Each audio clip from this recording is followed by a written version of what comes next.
नमस्कार। आज हम ईरान और इज़राइल के बीच जो ये दशकों पुराना तनाव है, उसके जाल को समझने की कोशिश कर रहे हैं। हाँ, ये काफी पेचीदा मामला है। बिल्कुल। हमारे पास जो स्रोत हैं, वो इस कहानी के कई अलग-अलग पहलू दिखाते हैं। तो चलिए देखते हैं कि ये स्रोत हमें कहाँ तक ले जाते हैं इस उलझन को सुलझाने में। ठीक है। तो शुरुआत कहाँ से होती है? मुझे लगता है सबसे पहले वो वैचारिक मतभेद की बात करनी होगी, है ना? हाँ, वो बुनियाद है एक तरह से। 1979 की जो ईरानी क्रांति हुई, उसके बाद से तो ईरान की पूरी विदेश नीति ही मतलब इजराइल विरोधी हो गई।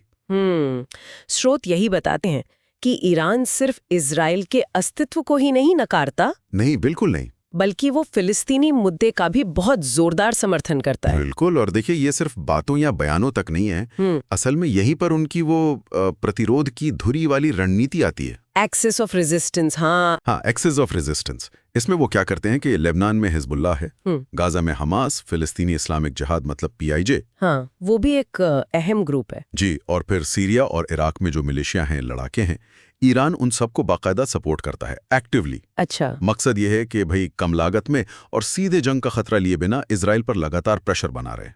समझ में आए। और दूसरी तरफ फिर इजराइल है। उसके लिए तो ईरान मतलब एक कट्टरपंथी शासन, बिल्कुल, जो आतंकवाद फैला रहा है और उनके वजूद के लिए ही सीधा खतरा है। और ये चीज उनके एक्शन में भी दिखती है, खासकर सीरिया को लेकर। हाँ, सीरिया का मामला तो बहुत ही अहम है इस पूरे समीकरण में। इजराइल को लगता है कि ईरान अगर सीरिया में अपनी फौजी मौजूदगी बढ़ाता है तो वो उनके दरवाजे तक आ गया है। बिल्कुल, एक सीधा खतरा। इसीलिए जैसा स्रोत बताते भी हैं, शायद 2013 से ही हाँ, काफी समय से। इजराइल लगातार सीरिया के अंदर घुसकर ईरानी ठिकानों पर हथियारों के काफिलों पर हवाई हमले कर रहा है। कोशिश ये है कि ईरान बॉर्डर के पास अपने पैर न जमा पाए परमानेंटली। अच्छा, तो ये सीरिया वाला तो एक सीधा मिलिट्री थ्रेट हो गया, लेकिन शायद इससे भी बड़ी चिंता इजराइल के लिए ईरान का वो परमाणु कार्यक्रम है। निश्चित रूप से वो तो इजराइल के लिए मतलब अस्तित्व का सवाल है, एग्जिस्टेंशियल थ्रेट जिसे कहते हैं। हाँ। और वो बहुत साफ कह चुके हैं, बार बार कहा है कि भाई किसी भी कीमत पर ईरान को न्यूक्लियर वेपन नहीं बनाने देंगे। और इसी चक्कर में एक तरह का वो अघोषित युद्ध, गुप्त युद्ध भी चल रहा है। हाँ, बिल्कुल, शैडो वॉर जिसे कहते हैं। स्रोतों में जिक्र आता है इसका, जैसे वो ईरानी परमाणु वैज्ञानिकों की हत्याएं, जिनका शक सीधे सीधे इजराइल पर जाता है। हाँ। और वो साइबर हमले भी, स्टक्सनेट वाला जैसे, हाँ, स्टक्सनेट वायरस, जिसे मानते हैं कि वो इजरायली अमरीकी कोशिश थी। और उसका निशाना खासतौर पर ईरान के जो न्यूक्लियर सेंट्रीफ्यूजेस थे, उनको नुकसान पहुंचाना। बिल्कुल। तो लड़ाई सिर्फ जमीन पर नहीं है, साइबर स्पेस में भी उतनी ही गंभीर है। और अगर हम थोड़ा सा और पीछे हटकर देखें, बड़ी तस्वीर देखें,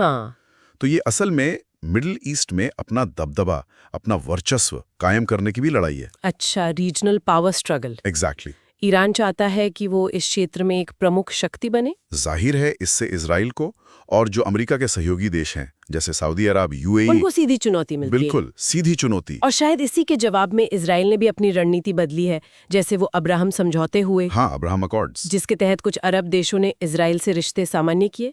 स्रोत यही इशारा करते हैं कि इसका एक बड़ा मकसद ईरान के बढ़ते असर को रोकना भी था। बिल्कुल था।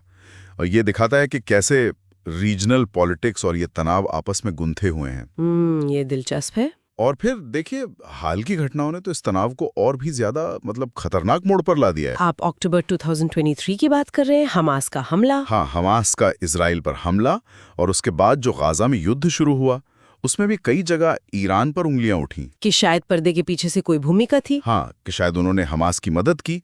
हालांकि कुछ सूत्र ये भी कहते हैं कि हमास ने शायद ये खुद ही प्लान किया हो, लेकिन शक की सुई ईरान की तरफ गई। और फिर वो अप्रैल 2024 वाला वाकया, दमिश्क में ईरानी वाणिज्य दूतावास पर हमला। हाँ, जिस पर शक है कि वो इजराइल ने किया था, और उसके जवाब में ये पहली बार हुआ। पहली बार ईरान ने सीधे इजराइल पर हमला किया। बिल्कुल, ड्रोन और मिसाइलों से। ये प्रॉक्सी वॉर से निकलकर सीधे टकराव की तरफ एक बहुत बड़ा कदम था, बहुत बड़ा। तो अगर हम इसे समेटें तो ये संघर्ष जो है, इसकी कई परतें हैं। एक तरफ तो ईरान का वो वैचारिक लक्ष्य है कि इजराइल को राजनीतिक और सैन्य रूप से अलग थलग किया जाए या खत्म किया जाए। दूसरी तरफ इजराइल की जिद है कि ईरान परमाणु हथियार ना बना पाए और उसकी जो रीजनल आक्रामकता है वो रुके। और इन सबके बीच सालों से वो प्रॉक्सी वाला खेल चल रहा था। हाँ, पर्दे के पीछे से। लेकिन अब वो सीधी टक्कर की आशंका बढ़ गई है। वो जो रेखा थी प्रॉक्सी और डायरेक्ट कॉन्फ्लिक्ट के बीच, वो अब धुंधली हो रही है ऐसा लग रहा है। तो इन सब बातों का मतलब क्या निकलता है?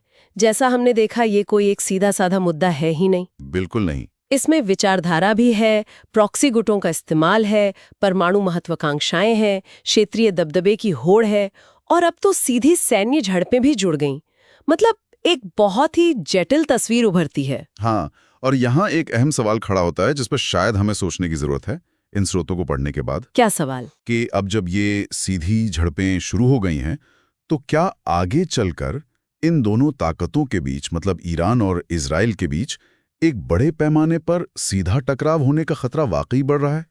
ये सोचने वाली बात है। और अगर ऐसा होता है, खुदा ना करे, तो पूरे मिडिल ईस्ट की स्थिरता पर, रीजनल स्टेबिलिटी पर उसका क्या असर पड़ेगा? मुझे लगता है ये सवाल आने वाले वक्त के लिए बहुत मायने रखता है। बिल्कुल। इस पर विचार करना जरूरी है। खैर, आज इस गहरी पड़ताल में बस इतना ही। उम्मीद है इस बातचीत से इस मुश्किल मसले को समझने में थोड़ी मदद मिली होगी।